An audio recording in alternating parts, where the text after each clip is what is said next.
Inflation is one of those economic terms you hear all the time, but what does it actually mean? Simply put, inflation is the rate at which the general level of prices for goods and services rises over time.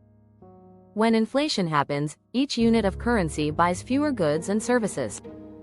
In other words, your money slowly loses value.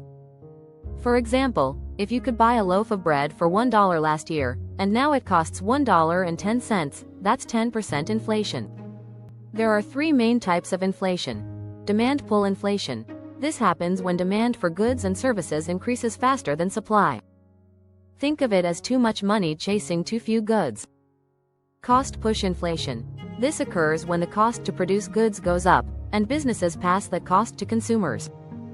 For example, if oil prices go up, everything from transportation to food gets more expensive.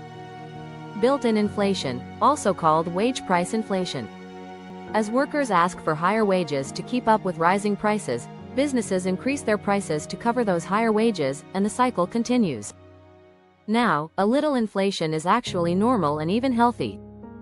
Most central banks, like the US Federal Reserve, target an inflation rate of around 2% per year.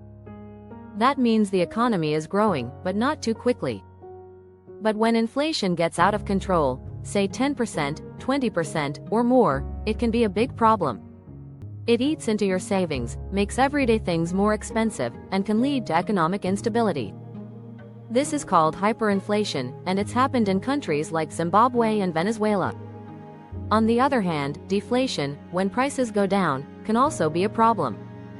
It often leads to lower spending and slower growth because people wait for prices to drop further. Central banks use tools like interest rates and money supply to keep inflation in check. For example, when inflation is high, they might raise interest rates. That makes borrowing more expensive, reduces spending, and cools down the economy. So in summary, inflation means rising prices. It can come from more demand, higher production costs, or wage increases. A little is okay, too much is bad. Central banks manage it using policies. Thanks for watching. If you liked this video, please click like and subscribe to the channel for more short, simple explainers about the economy, investing, and crypto.